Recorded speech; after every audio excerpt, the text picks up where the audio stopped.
Before taking his own life in April 1945, Adolf Hitler and his mistress Eva Braun burned all their documents, photographs, everything. Hitler wanted nothing to remain after him. At that time, no one knew what had happened in the bunker before Hitler's death. But now, 70 years later, thanks to a French officer, Commander Raymond Rose, who is no longer alive, and a private collector, some new political and personal documents of Hitler have surfaced. These unique documents, which have come to light for the first time, provide a clearer understanding of some crucial moments in Hitler's final days. What was the atmosphere in the bunker like? Why did Hitler marry Eva Braun just 24 hours before his death? Which close associate betrayed Hitler in the last 10 days of his life? When was the decision made to take his own life? And above all, what was it that enabled the Allied forces to determine that this dead body was indeed Hitler's? After Hitler's death, everyone was trying to see and understand the bunker. On November 25, 1945, Commander Raymond Rose, a French officer, went inside the bunker. There were 26 steps to enter the bunker, leading to a dark room. There he saw a dark and dirty room where papers were scattered everywhere, furniture lay overturned, and candle wax was all around. Rose found some documents that shed new light on Hitler's final days. These documents reveal that Hitler remained steadfast in his decision until the end and was seeking victory for himself even in his death. Just 10 days before Hitler's death, the dream of Nazi Germany, once envisioned to rule the world, had now become just a dream. Hitler's empire, which was once one of the most powerful empires in the world and a thorn in the side of the Western powers, was now counting its final moments. Berlin, which was Hitler's dream and the center of his power, had become a pile of rubble. Everywhere, there were scenes of destruction and death. The bombs of the Allied forces were raining down everywhere, and the Red Army was only 100 kilometers away. Hitler, once the hunter, was about to become the target himself and was now hiding in the darkness of a bunker. A bunker that was built 7 meters underground near the Brandenburg Gate in Berlin. This was no ordinary bunker. It had been designed by Albert Speer, Hitler's personal architect, to be very strong and bomb-proof. It was built in 1936, but in 1943 and 1944, after Allied bombing became more dangerous, it was further reinforced. In German, this bunker was called the Führer bunker. Führer means leader, the leader's bunker.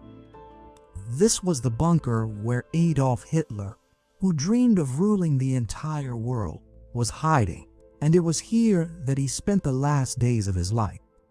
The atmosphere of the bunker was very depressing. Silence reigned with thick concrete walls, cold and damp atmosphere, and darkness.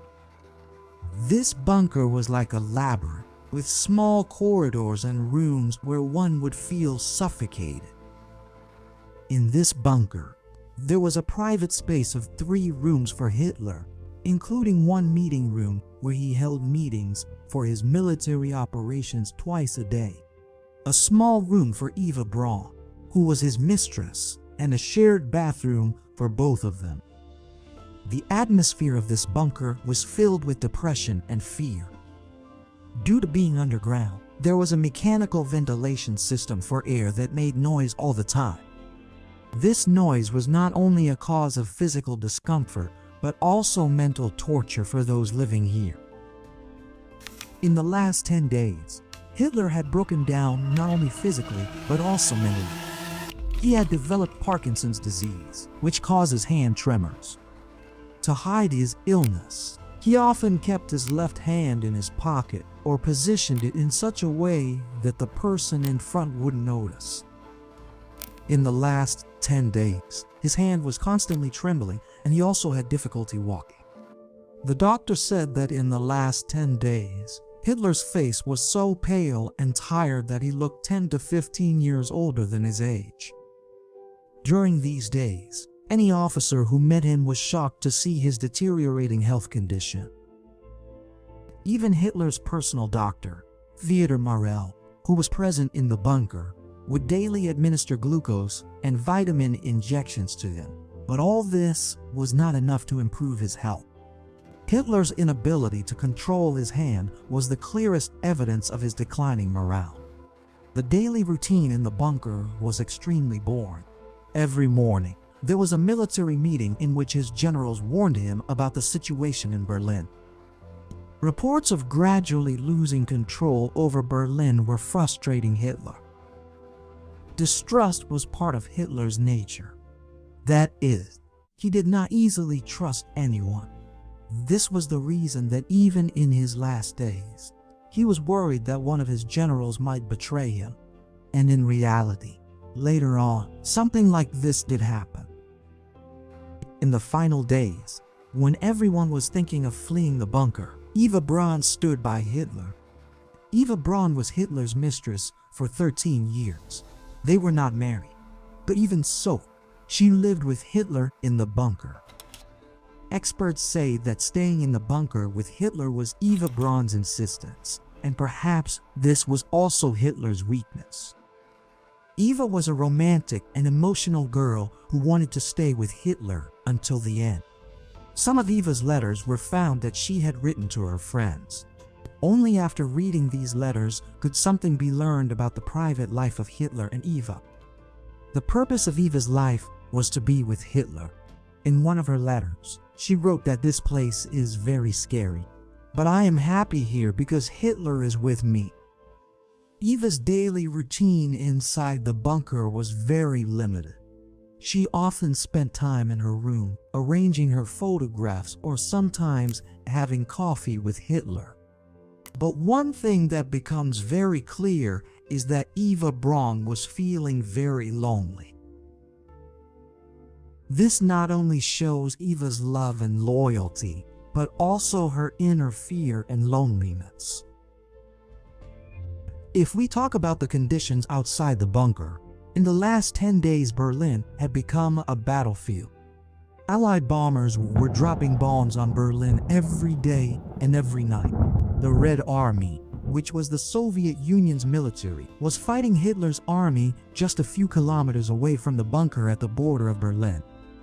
Certainly, Hitler's army had around 900 tanks and approximately 500,000 German soldiers to keep Berlin safe at that time.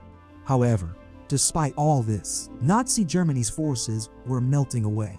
Hitler, who dreamed of ruling here for 1,000 years, now seemed to be failing miserably. The people of Berlin were trying to save their lives by crouching in bunkers and under roofs. And on the other hand, only Nazi propaganda and music could be heard on the radio. In no time, the Red Army soldiers defeated the German forces on the outskirts of Berlin. One German soldier said that when he returned to Berlin, it was difficult for him to recognize the city because there were piles of debris everywhere. This was the time when even the German army began to see the end of Hitler's leadership. A few days before Hitler's death, another drama unfolded. Hermann Göring, who under the Nazi regime was the chief of the German Air Force, expressed his intention to gain power. Hermann Göring was a close associate of Hitler, to whom Hitler had given various positions. In 1933, Hitler appointed him in charge of the Air Ministry. He became commander-in-chief of the German Air Force in 1935.